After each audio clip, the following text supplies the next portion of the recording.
Yes, yes, yes. So Microsoft have released their financial figures for the third quarter. How's Xbox doing? We'll be taking a look. And of course, there was ID at Xbox, the indie development direct, as it were. Got loads of indie games coming to Xbox. Updates on two of Xbox's biggest games this year, or sort of critically acclaimed / biggest games of the year, and so much more. So let's run the titles, he says. It's the Monday Game Chat with your host, Clive Illenden.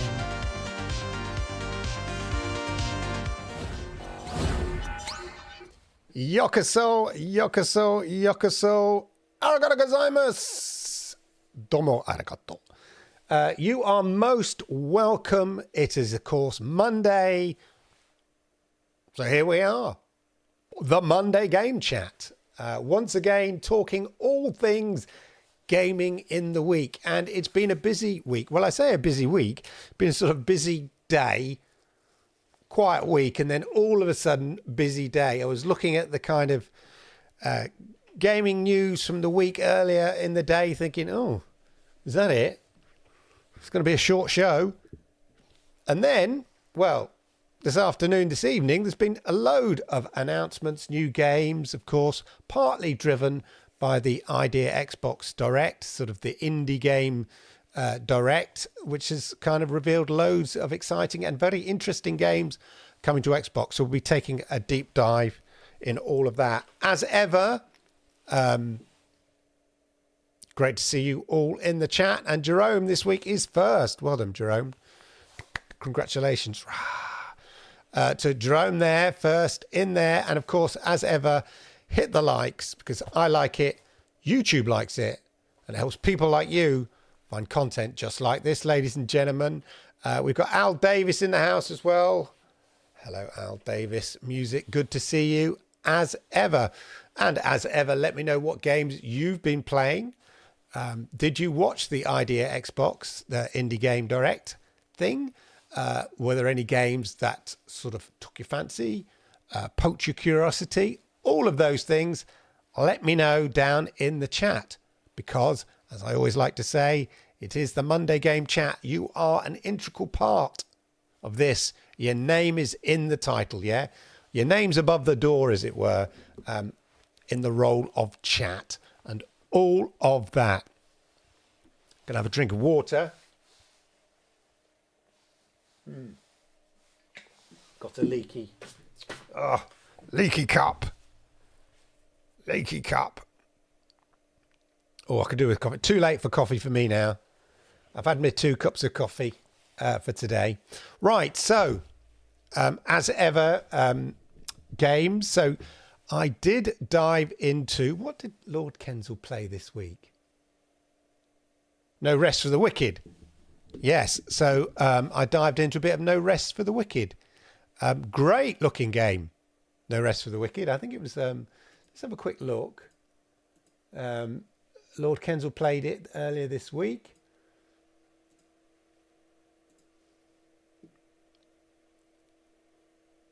Oh, look there, I'm live. Let's go to my channel.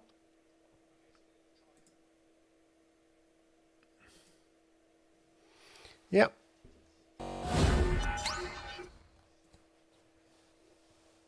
So yeah, a really great looking game. Lord Kensal was playing last week. Sort of that kind of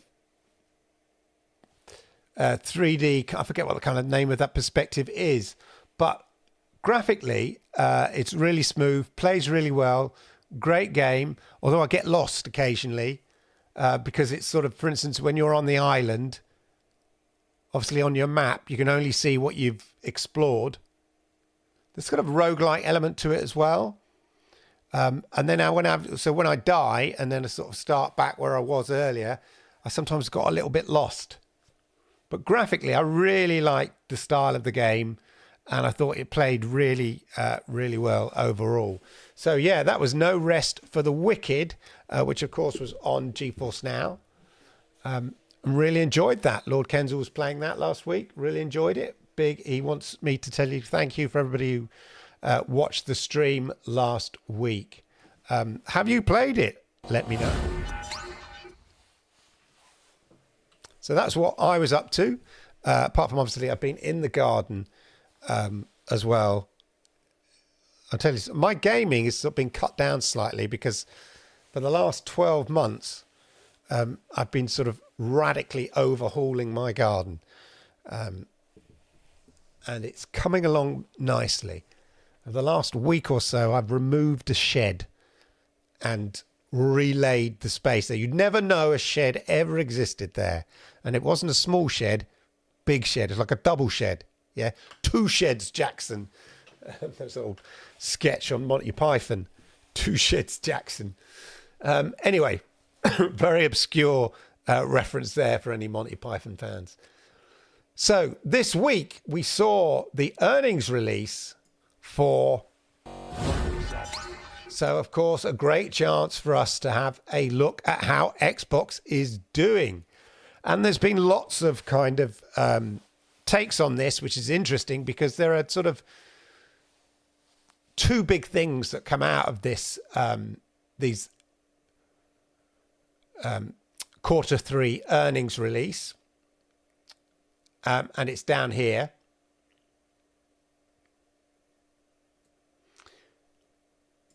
Devices revenue decreased by 17%. So basically console sales are down. And Xbox content and services revenue is up by 62%. Interesting. Driven by 61% impact by Activision acquisition. I've done a summary of this all down here. These are the main headlights. These are the main headlines in terms of from Xbox point of view. So massive growth. Xbox content and services revenue experienced a remarkable, as I said, 62% year-over-year increase. A significant proportion of this, 61% percentage points of this growth, was attributed directly to the fact, to the inclusion of Activision Blizzard revenue. So the income from Activision Blizzard, from all your Call of Duties, all your mobile games like from King, all your Overwatch, all the Blizzard games that have been sold across platform and everything, have dramatically benefited Xbox's bottom line. Equally, though, hardware, unsurprisingly, would say, Xbox hardware revenue saw a 31% year-over-year decrease. Is that normal in the life cycle of a console? Perhaps, but also more indicative of the fact that Xbox is focusing itself as being more than just a console.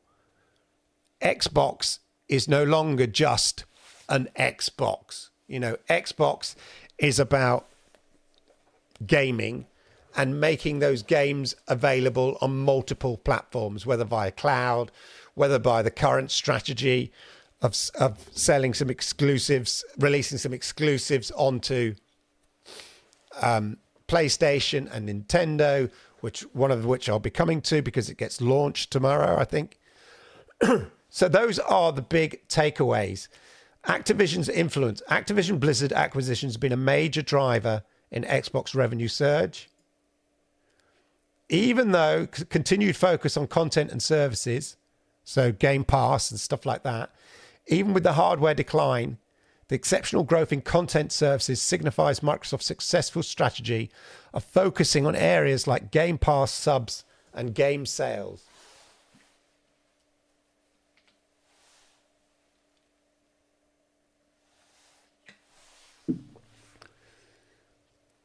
Obviously, there's been hardware challenges. The decrease in hardware revenue could point to a few factors. Supply chain constraints, so chip supply, slowing console sales at this point in the console life cycle, as I said, and a shift in consumer focus towards subscriptions and games purchases. It'd be interesting to see how Xbox revenue trends develop in the coming quarters. This will help determine whether Activision acquisition translates to sustained long-term growth for the division. Could we see other acquisitions? There are rumors of picking up some Embrace, parts of the Embrace group or the Remedy and stuff like that. So could we see further acquisitions from Xbox? I mean, as I say, their strategy is about becoming a gaming brand that is much more than just a box. Because let's face it, that's a bit old school, isn't it? If your entire focus now is the console war, you're fighting an old war. Like an old Japanese soldier lost on a Japanese island that hasn't been told the war is over. Yeah, you're fighting a lost cause. The war has moved on. The world has moved on, in my opinion. It is now, gaming is much bigger than who sells the most plastic boxes, in my opinion. It's about who can supply games to where gamers play it, because I think that is the future. That's my opinion. Let me know what you think in the comments down below. Jerome has been playing Asteroids Deluxe on the old Atari there, Berserk Recharged and Fallout 3. Indie games can be great. If Jedi Survivor doesn't come to GFN this week, I think it's safe to say EA are done with it. Yeah, that'd be interesting. Is it coming to Game Pass? Oh, I see, when it's coming to Game Pass as part of the EA Play, isn't it? Yeah, that'd be interesting. May the 4th, of course. May the 4th be with you. I wouldn't buy an Xbox, especially at this point. Sanchez, good to see you. It's a shame Jedi Survivor isn't playable on the cloud. Yeah, it is, because it played brilliantly on Stadia. And of course, I will be making a reference to Stadia, as is my, as seems to be a trend every week. But there is valid reason for it. There is a nice link to a Stadia reference a little bit later. Anyway, so that is the headlines from the financial reportings for quarter 3. Talking of one of the biggest games, it seems that Starfield, ladies and gentlemen, is getting a massive upgrade. Starfield Shattered Space, first story expansion. Good. I need another story to play. Whilst I enjoyed playing the game through and then playing it again through again really quickly, because play it through once, you're sort of supercharged, so you can sort of absolutely burn through it the second time. But then it gets a bit, I want to say it's sort of repetitive. I'm not into sort of massive shipbuilding and colony building and stuff like that in Starfield, and I know that's a massive part of it. And if you're into that, then that's great. I think the game has much more appeal. But I love playing through the storylines and the challenges, and then doing some of the side quests. So having a story expansion come to Starfield is very, very exciting. It's confirmed for fall 2024. So there we go. Shattered Space is coming to Starfield. The first of many, hopefully, of many first story expansions, of first stories, hopefully. Com says, I haven't had an Xbox in over a year, still have a great time on Game Pass. Exactly.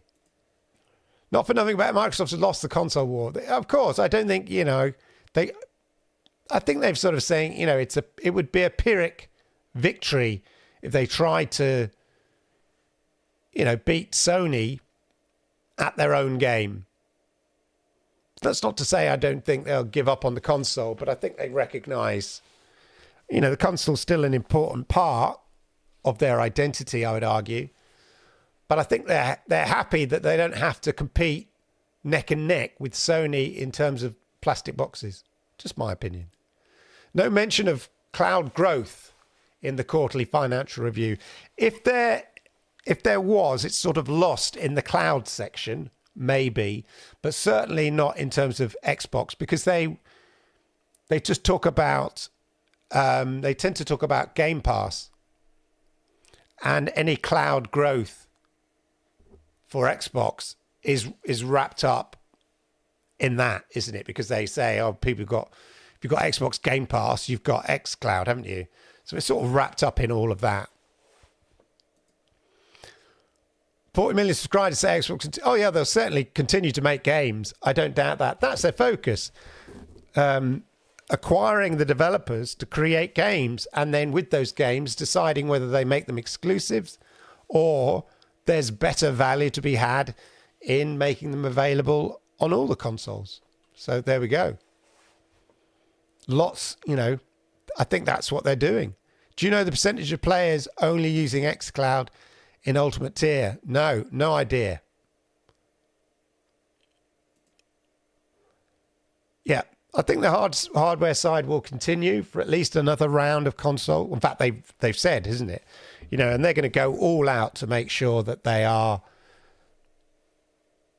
have a more powerful machine than PlayStation. But it's always like so close in terms of power and, an element of subjectivity to that power, because, one element of it might be better on the PlayStation 5 and another might be better on, the Xbox Series X. But then it's down to how the developers utilize it and what's more useful or interesting or appealing to the gamer. So it'll be interesting. Another round each will take it to 2030-ish. Then everyone will be in the cloud. Exactly. The latter part of the 2020s. And I think we'll see a combination of cloud console stuff where your device is enhanced by the cloud. Maybe. That's just, how I imagine it. Meanwhile, so that was Starfield. Another really successful game. In fact, didn't it win Game of the Year? Vampire Survivors free laboratory. I see sort of play on words there. Either that or he spelt laboratory wrong. Update just dropped with a horde of new content.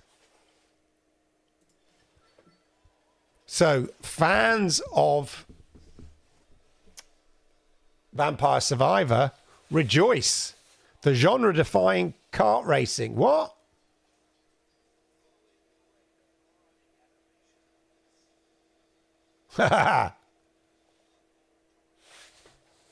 Laboratory. Did you play Vampire Survivors? I did play it. It's very addictive. Then I got distracted by something else. But highly regarded game. And there we go. Brand new content. New playable characters, new weapons, passives and maps. 6 achievements for completionists. Now available right now on Xbox if you've got Vampire. Does that mean if you've got the on the Game Pass version, you should be able to get this version then? Because it is on Game Pass, isn't it? Anyway, Vampire Survivors update, ladies and gentlemen. Yeah, I've watched most. I see lots of tweets for the hardcore Xbox supporters, and they've lost faith in the Xbox brand. But in my humble opinion, they're a bit old school. Life's moved on a bit. Yeah. I think they're being a bit nostalgic, in my opinion, or a bit blinkered in thinking it's just about my box is better than your box. I've never seen it like that. I mean, I used to, obviously, years ago when it was, that was the defining thing, the only thing when it came to gaming in terms of consoles or the console brands, Sony and Xbox, Nintendo was the box. It was all about the box. But it's bigger than that now. We're seeing it. We're seeing, PC gaming getting even bigger than it already was. We're seeing that hybrid. We're seeing that crossover. All of those things. Talking of which, yes, I could see an Xbox console PC, a hybrid. I could see, if you could make obviously I'm a bit into PC gaming now because of GeForce Now. And I have a gaming PC, but I always swore against it. For me personally, I wasn't part of the PC master race. I still don't feel part of the PC master race because I like a console gaming type experience. I like a controller. I like just to fire up the game. I don't like to muck about with settings and all those sort of things. Now, I can do that on PC and that's fine. I can just, fire up my, and GeForce Now gives me that kind of console-like experience.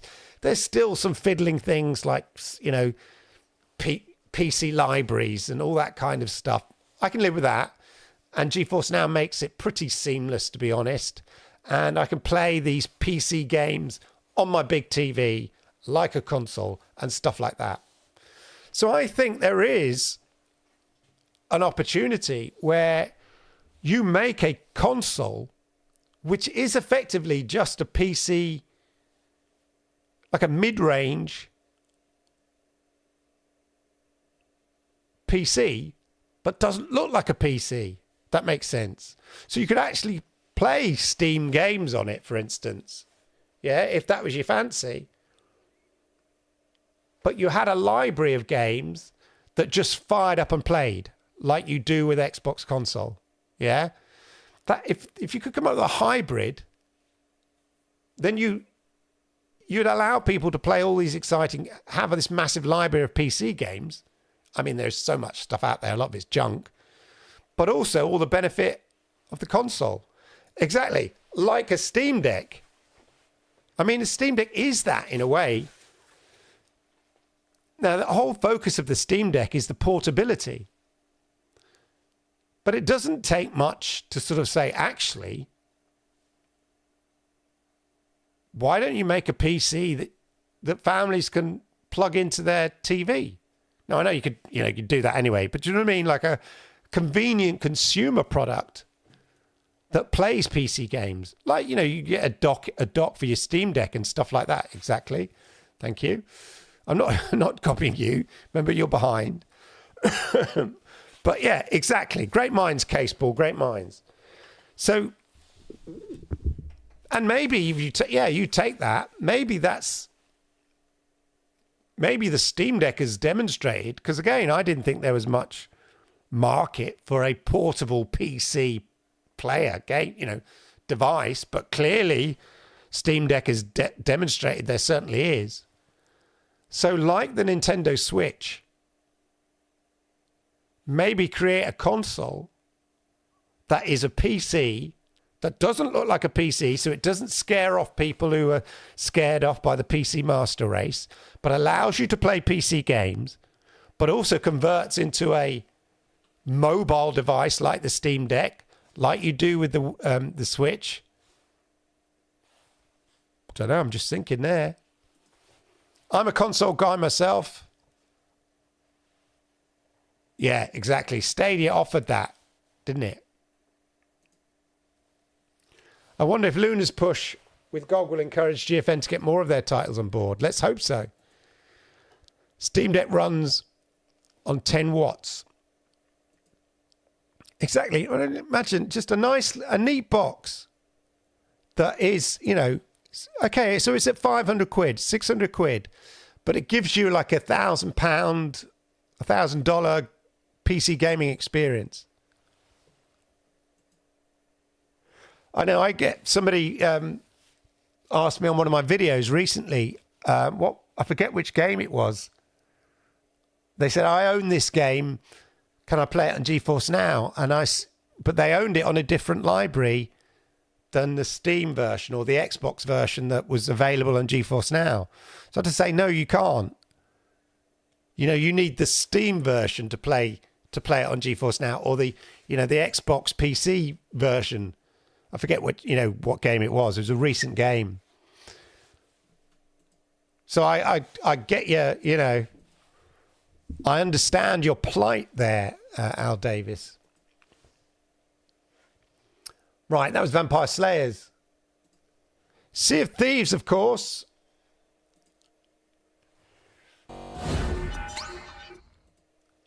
Is launching on PlayStation 5 tomorrow or Wednesday. And Season 12 has got some awesome updates. If you're into Sea of Thieves, you'll appreciate these. So knife throwing. Oh, my God. I know exactly what island that is. And that being up to... That's so frustrating, that island. Can't think of it on the top of my head. But to get to the other side of the island, there's like an upper level. You have to go down the ladders back to the ground level, swim across, then climb up loads of ladders back to the top level again. It's a nightmare. If you can zip wire across, awesome. And then be able to zip wire across to boats as well. And then this, the amount of times I've been chased around, this is like a wind horn.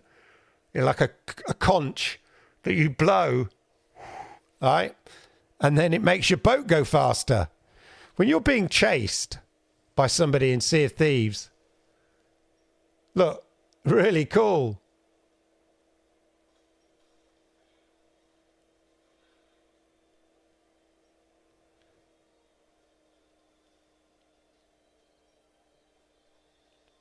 Knife throwing, which is quite cool. Double-barreled pistol. Yes, please. And look at this. Boarding via zip wires. I'll tell you what. PlayStation 5 fans, you are in for an almighty treat when it comes to a new game on your platform, mate. Sea of Thieves. Awesome.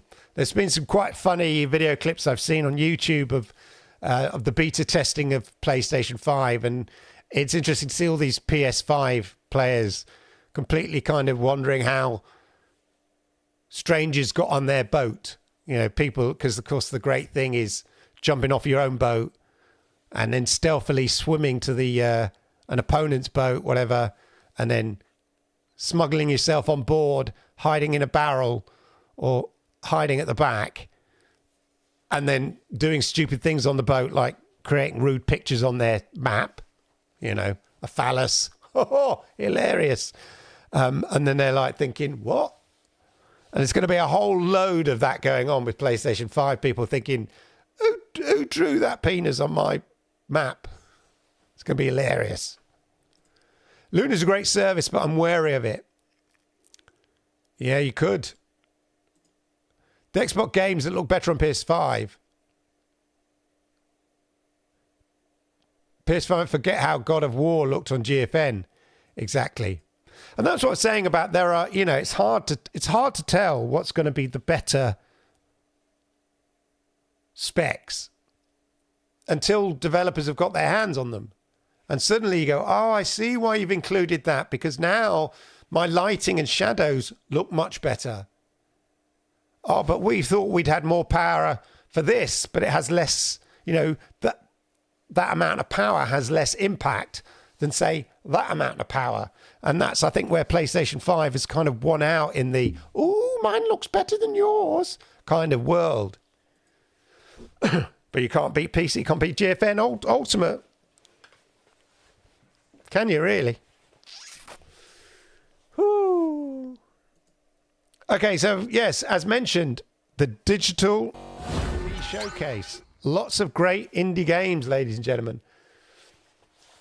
Earlier today, did you watch the videos? So we've got 33 Immortals. which is a co-op action roguelike for 33 players. Look, does look great here. Quick, I'll show you a quick glimpse. Face the wrath of God. 33 Immortals is a co-op action roguelike for 33 players. Play a damned soul and rebel against God's final judgment. Pick up and raid, cooperate to survive hordes of monsters, defeat massive bosses, and face the wrath of God in a fight for survival. So it's just basically 33 of you in a mass battle.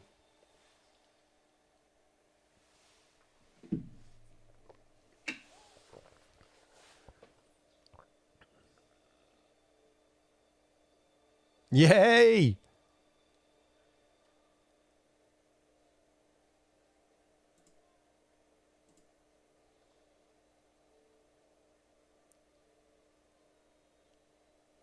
So that's 33 Immortals. All you need is help. Now, here we go. All you need is help by Q Games Limited. Now, of course, Q Games brought us Pixel Junk Raiders, ladies and gentlemen. This looks a great game. Really imaginative. It's got obviously a real Japanese feel to it. The developer, Dylan Cuthbert, of course, is based in Japan. He set up Q Games and based it in Japan. He has quite a pedigree. He worked for Nintendo and was based out in Japan and worked for Sony in Japan and then set up his own development company, guy from England, and based it in Japan. So all you need is help. And I had a quick look at this. It's a really cool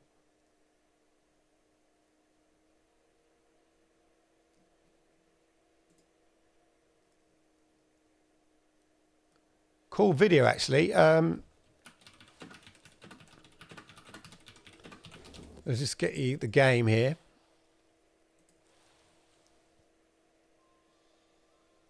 I don't want an advert. Come on. Pixel Junk. Pixel Junk Monsters. Pixel Junk Raiders.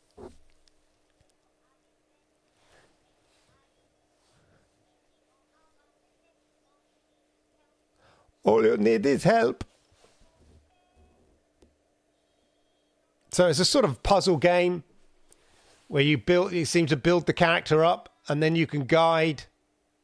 Don't let it drop in the water. Oh dear.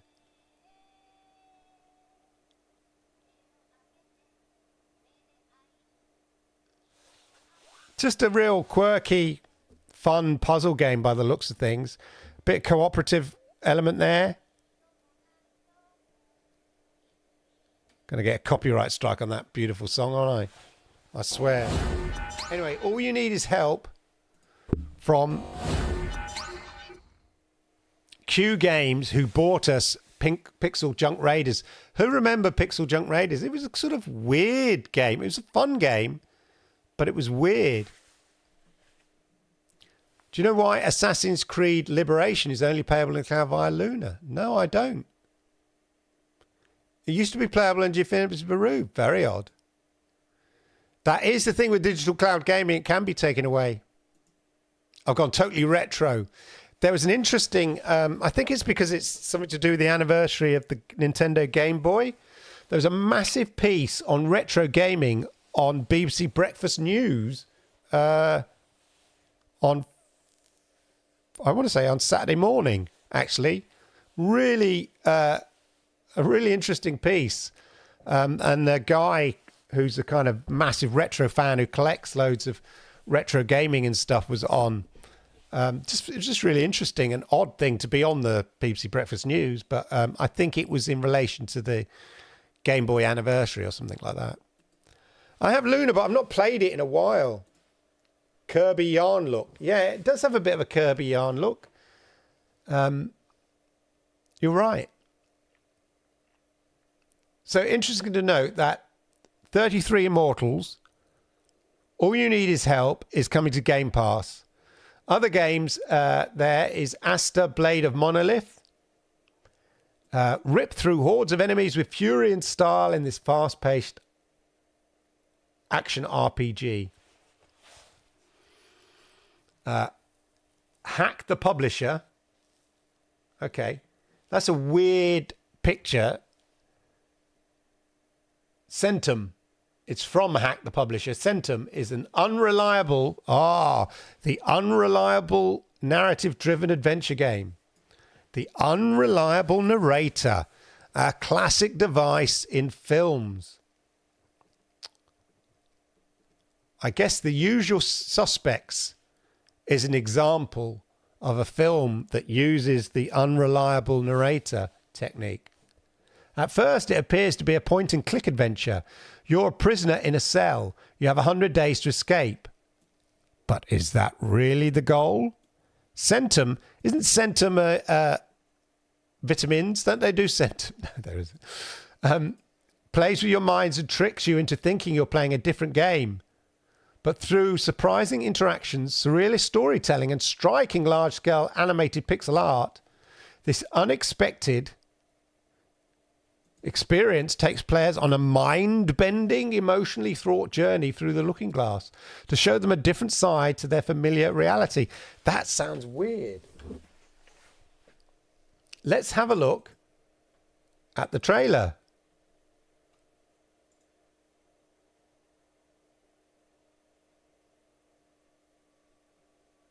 Okay, so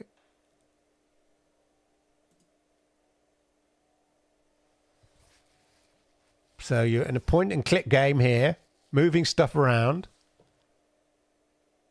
looking at stuff. Oh, and then suddenly you see yourself looking in there.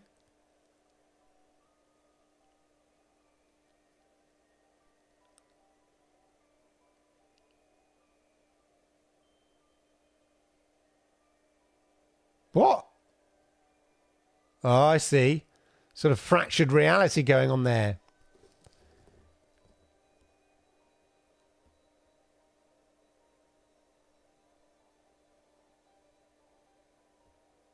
It is. Oh, look, it's like Mega Drive. Now, what was it called? What was that Sega Drive game?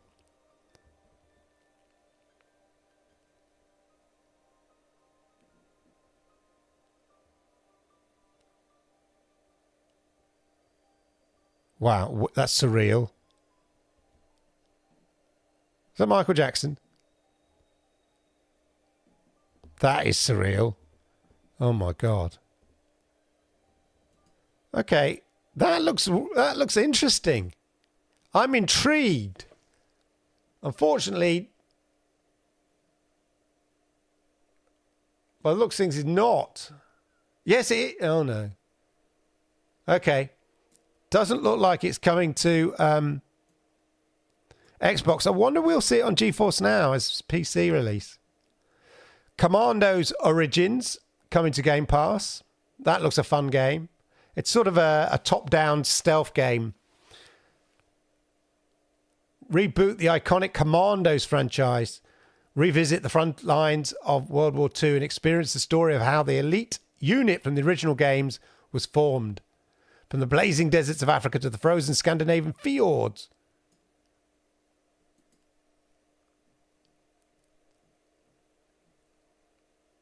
Again, it's sort of like stealthy operation, getting into buildings, taking people out, stuff like that. You can see them crawling on the floor down here. That's not what I wanted to do. Anyway, that's coming to Game Pass. Dungeons of Hintonburg. A new tourist hotspot in the idyllic Australian Alps. You'll snowboard down glaciers, zip line through the forest, climb a mighty mountain, or have a coffee by the lake while you're out looking for your next dungeon. Okay. It's like a dungeon world, but in the snowy Alps of Austria. Curious. Farah, the Sundered Tribes, massive damage games. Open world co-op survival crafting RPG, blends monster hunting and colony sim mechanics with fun aerial traversal exploration. And then this I found very interesting, actually. Gamera Montage.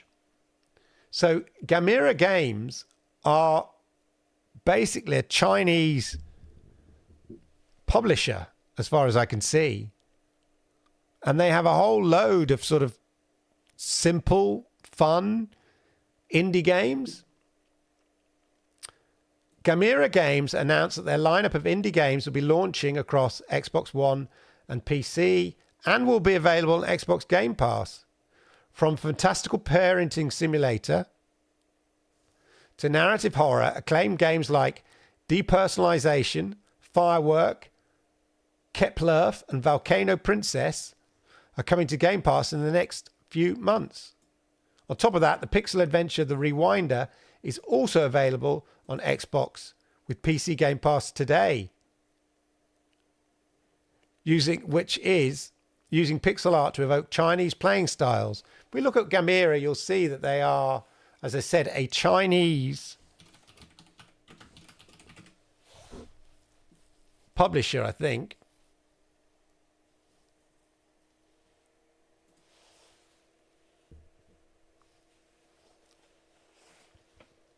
Why is it in Italian?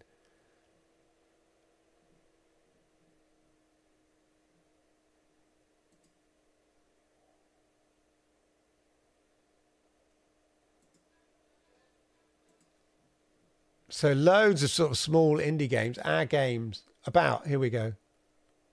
A cutting-edge, award-winning indie studio focused on digital markets for both console and PC.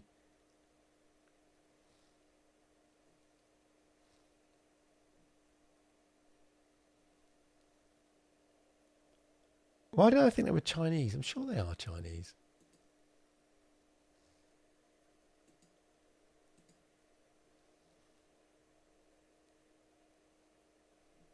Anyway, they've got a whole shed load of interesting indie games which will be coming to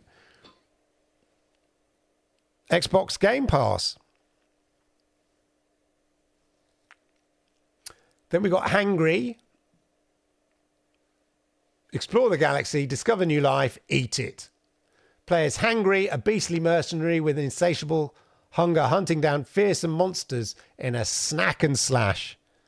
Then Humanity, also coming to Game Pass. A unique blend of puzzle-solving action platforming. Humanity puts the fate of all mankind in your hands. Pause. Did we mention you're a dog up here? It's a dog here, controlling humanity.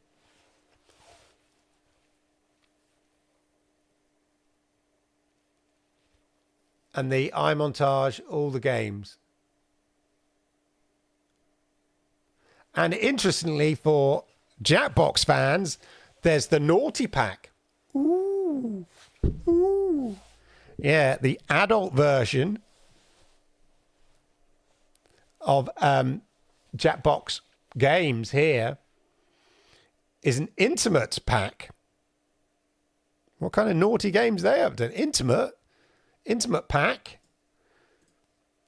Jackbox Naughty Pack is an intimate pack of 3 games that are sure to have you laughing and maybe even sweating a little bit. This will be Jackbox's first M for mature rated game full of spicy surprises and maybe even some familiar faces.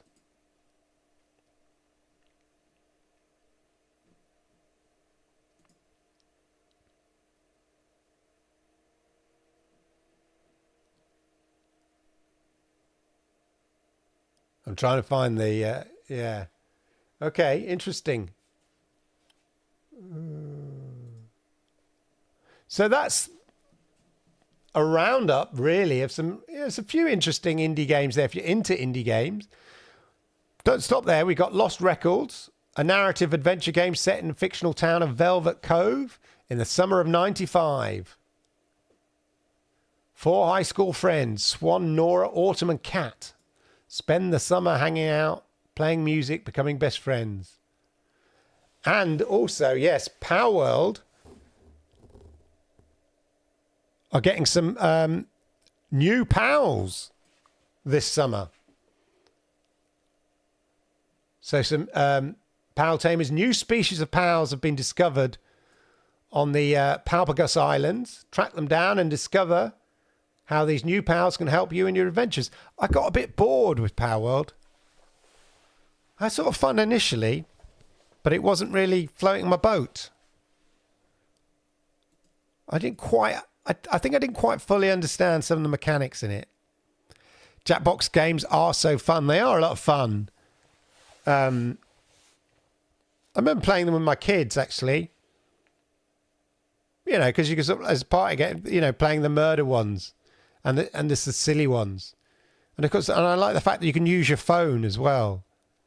Because that's a sure... If you've got younger teenagers who maybe are sort of slightly into gaming, but not a lot. The fact that you interact a phone, it's suddenly, oh yeah, they're in, because they're staring at their phone anyway. Don't want to stereotype all teenagers, but you know what I mean. It's not just teenagers who stare at their phones. Guilty.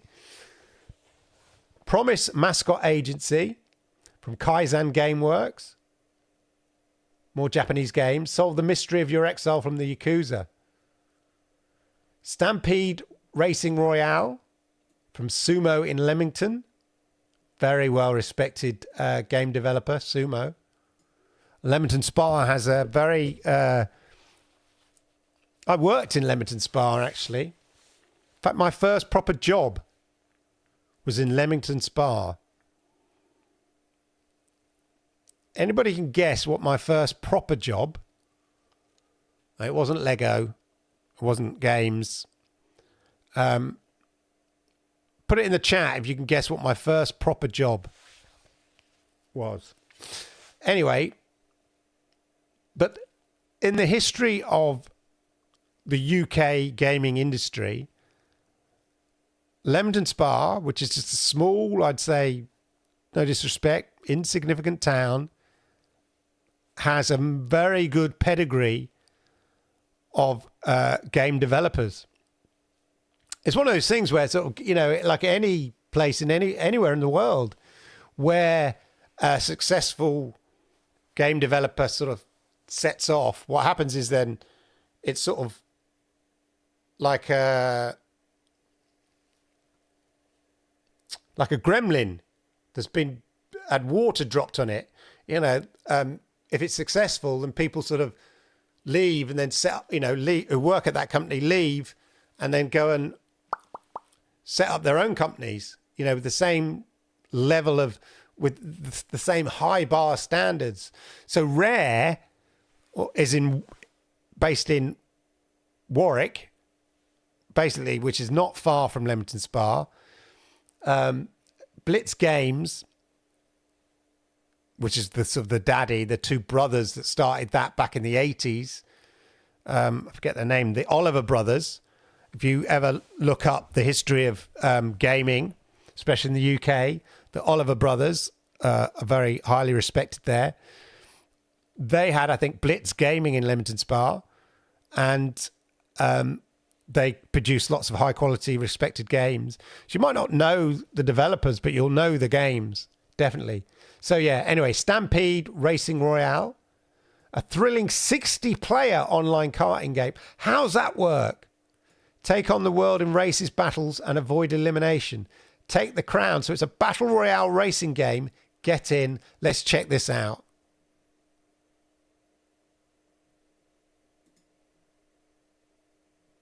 A 60-player. That is just going to be absolute chaos. But a lot of fun. Like Mario Kart on steroids. Look at it. Play the trailer.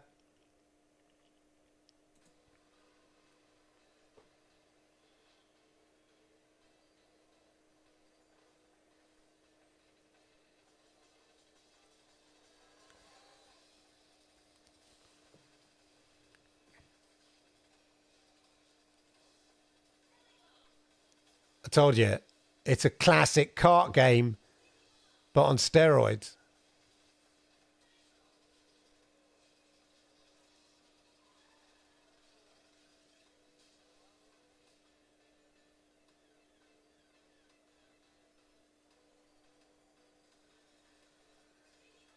It's got all the tropes of a kart game. Like I say, it's so Mario Kart, but yeah, with 60 players. Look at that. Chaos.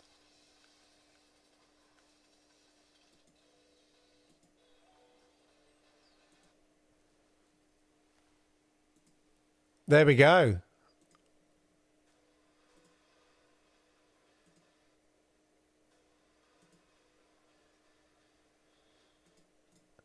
I'll just go back there. That looks a lot of fun, actually. Now, is that coming to? Is it going to be free to play? That's the question. Okay, so that could be cross-platform. Then you got Sulphur, first-person shooter mechanics with role-playing roguelike elements. Tales of Iron 2, Whiskers of Winter. Time and Galaxy. Meet over 100 alien weirdos. A space journalism adventure coming to Xbox in June. And then the Vampire Survivors update that we talked about. Whole ton of games. That Racing Royale thing looks a lot of fun. I've got to admit. Yeah, great humour in that. It's not GameStop. Kart games are the best. Donkey Kong Jr. Kart Racing is a classic by Rare, of course. Rare, as I've talked about before, were the first non-Japanese company, basically the first Western company, to be given responsibility of one of Nintendo's, major IPs in the fact of, Donkey Kong. They're very, obviously, rightly so, Nintendo are very protective and usually developed all the games in-house, all their IP. But Rare were given that privilege and were very well respected the job they did. I think it was on Donkey Kong Country or something like that. And then, of course, they did GoldenEye, which was massively successful for Nintendo. Stampede Racing World not coming to xCloud or Game Pass, only free to play with Battle Pass, and we play it in xCloud when we play from our own library. Well, you see is that a question? Can we play it from our own library? That's the interesting one. Hopefully, yes. Normally, it has to be part of xCloud.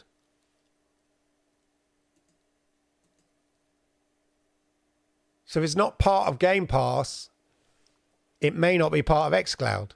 So you might not be able to play it via the cloud. Interesting. We'll have to watch this space. Then again, it might be available on GeForce Now.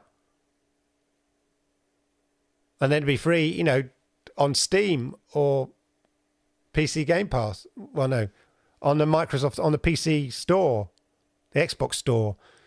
So that might be a way of playing it via the cloud on GeForce Now if you can't play it on Xbox.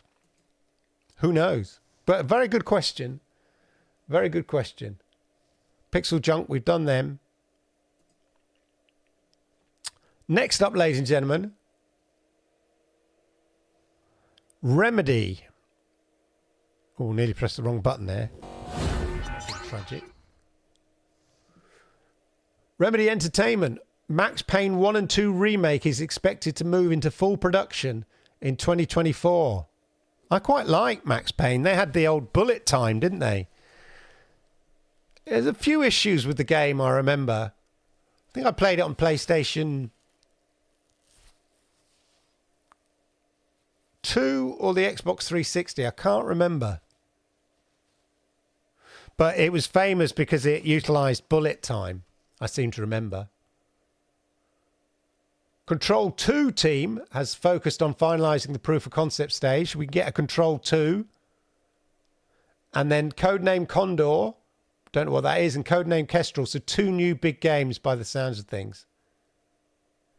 So yeah, I still haven't played through Control. Oh my God. I need to get onto that. I played, I think, the opening, but then that was it. But Max Payne was, yeah, it wasn't perfect, but I like what it was trying to do. And I love, as I said, I love the whole bullet time aspect to it. I admire it for its ambition, Max Payne. Even if it wasn't sort of brilliantly executed, it was still pretty good, in my opinion. Yeah, Jerome was a fan of Max P. Quite right too, sir.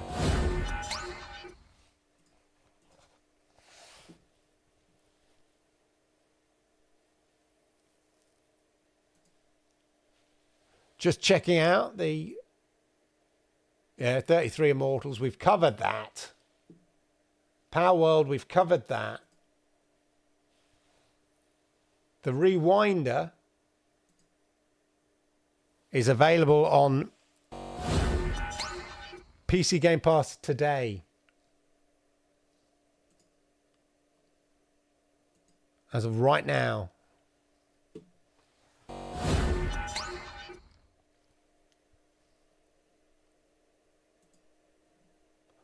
Right, what's Tom got to say for himself? Oh yeah, revenue. There is a game I want to show you. Oh yeah, so before I do that, actually, so there's rumours of a Game of Thrones. Game of Thrones MMORPG is in development at Nexon, it's claimed. Nexon is the worst of the companies to make this. Yeah, as soon as I saw that MMO and not just RPG, not interested. Okay, fair enough. So yeah, rumours that there is a Game of Thrones. I mean, the world, the universe of Game of Thrones is perfect for a Elder Scrolls type, game. You've got the families, the factions, the characters, the dragons, the undead. Everything is like everything in a kind of nerdy PC game, the whole D&G stuff going on there. Why not? Why not? I think it's good source material for a game, at least to set it in that universe. Whether it'd be any good is a completely different thing. I just think you've got huge potential as an IP.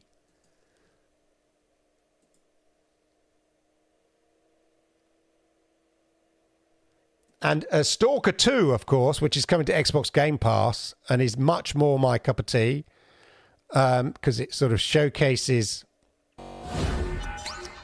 great graphics and all of that. There's a new trailer for it.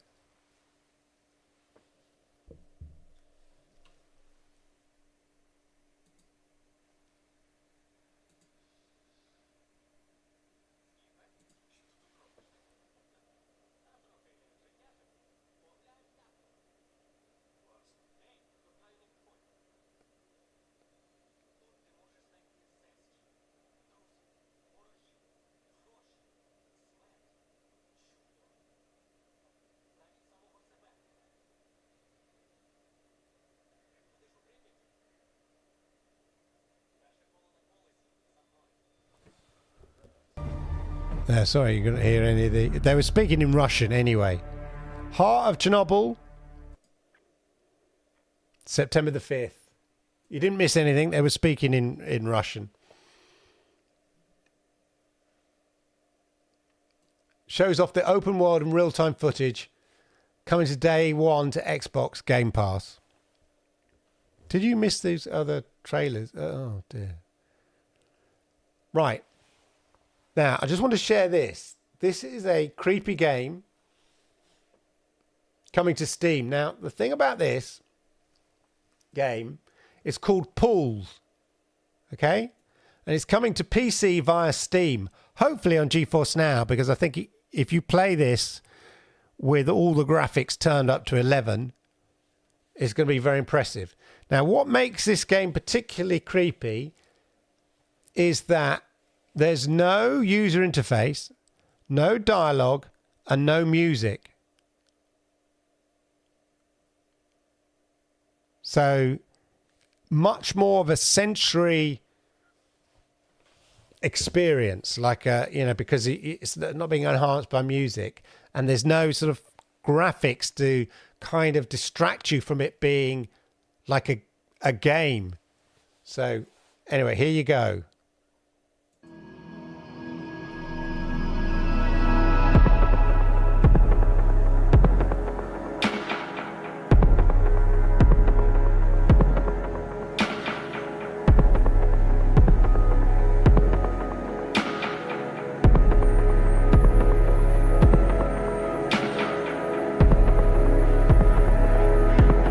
Claustrophobic.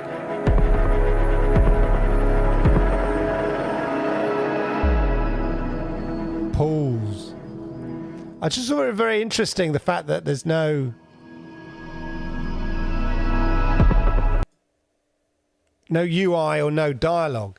So you're just exploring it without any outside influence, if that makes sense. And without any distractions on the screen. So yeah. Radiation exposure scares the hell out of me. Yeah. Stalker 2 does look good. It does look good.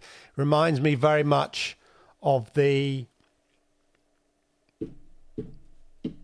Oh, gosh. Metro Exodus style games. Again, developed by Eastern European developers that have that first person perspective, but with like a handheld camera. Makes it's, that's what I found about the old Metro Exodus games. It just felt like I was the character. The way that the camera moves is like it's walking rather than just, in some first person games, you feel like you're sort of floating. Yeah. Whereas the way that the camera sort of moves, or is at a slight angle, or crouches, or sort of wobbles up and down when you're walking, just makes it feel more immersive in my experience. And that's something I've sort of seen in Metro Exodus and in, a lot in those games. Really comes across really well, enhances all the scares. And I'm getting that with Stalker as well. Do you think we get Microsoft Store in xCloud when we play from our own library?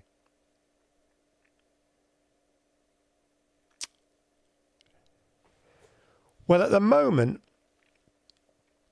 the games in xCloud are only the console games. So, no. At the moment, because I think if you want to play the PC games, the only place you're going to be able to play them in the cloud are via GeForce Now. So the Microsoft Store, and again, the Microsoft Store, Xbox has to make them available to GeForce Now, or not GeForce Now, necessarily. Sorry, not Xbox.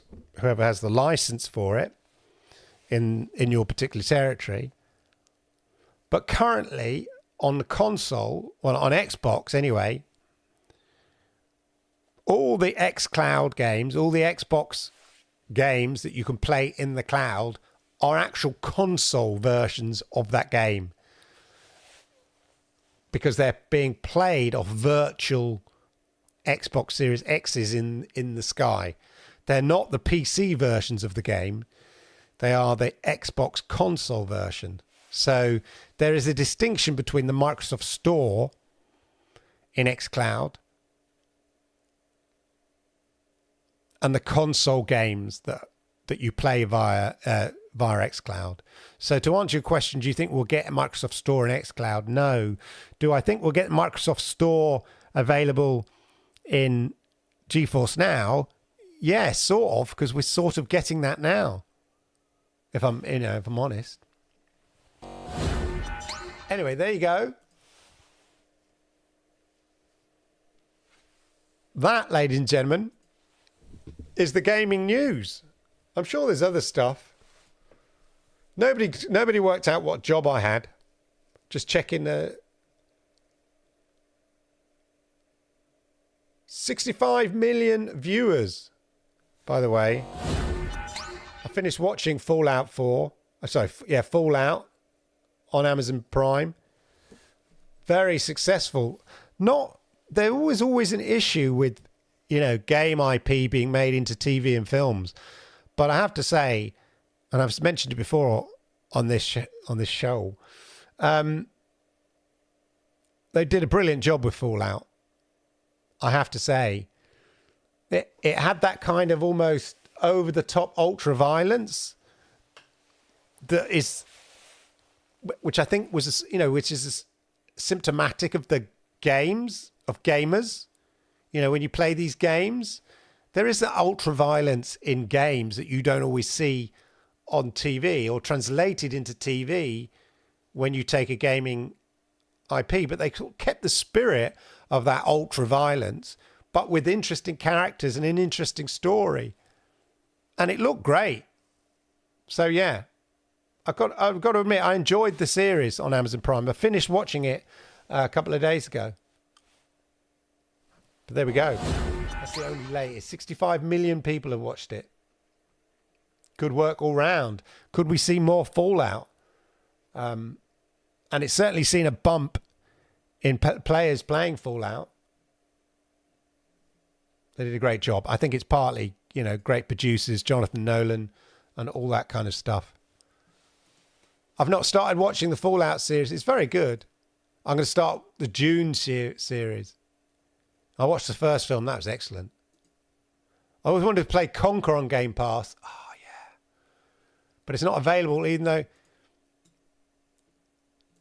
I'm sure it was available briefly on Game Pass. It sort of fell out, I'm sure. There's a whole Rare collection of games, because Rare obviously made Conquer. But the Banjo-Kazooie games were on there. And then really earlier Rare games. There was like even a pack of like a compilation games, of a selection of games, of really old retro games. The Fallout series is really good. Yeah, no, I really enjoyed it. Highly recommend it. Even if you don't play Fallout or remember Fallout. I mean, I've played Fallout. I forgot what it's called now. But I'm not that into the story at the time. I'd never played the previous Fallouts. But you don't need to. You pick it up. The TV series, it works really, really well. Anyway, there we go, ladies and gentlemen. As I said, that is a Monday Game Chat. Let's tie a little bow on it. We're done. Thank you, as ever. Don't forget to hit the likes. And if you're new here, please do me the massive favour. Hit that subscribe button. Toggle that notification bell. And that way you'll know when I go live every week with content just like this. And as ever, special thank you to everybody who watched me live here. The great thing about the Monday Game Chat is we might not get a massive audience live, but over the week, interestingly enough, it gets the views. So I must be doing something right.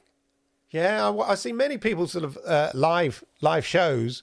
They get their live audience and then maybe a few more and then that's it. But for some reason, occasionally, my shows pick up quite a lot of viewers after the event. So if you're one of those people watching after the event and you've made it this far through, oh my God, much kudos and respect to you, sir and madam. Really, really appreciate it. Definitely hit the likes. Anyway, check out the GeForce Now news on Thursday as ever, and keep your eyes peeled on the channel, as you never know what I'll be doing. I've got some VR stuff I'll be doing hopefully in the next week or so, should the stuff come. So look out for that if you're into MetaQuest things. And otherwise, have a wonderful, wonderful week. Enjoy some of the indie games that have landed already on the Xbox Game Pass. And I'll see you same time, same place next week. Sayonara.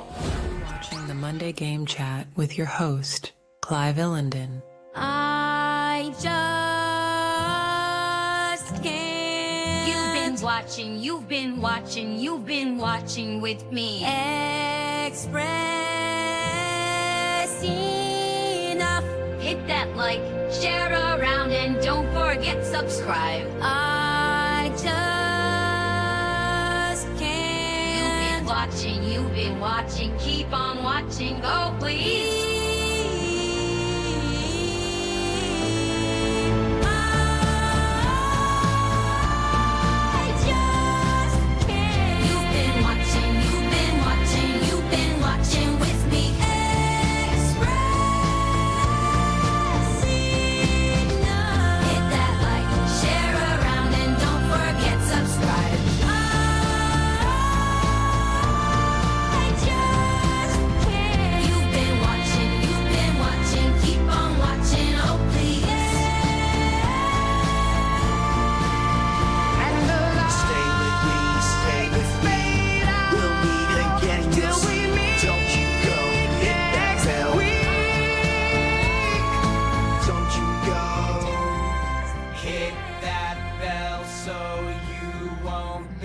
The live. I just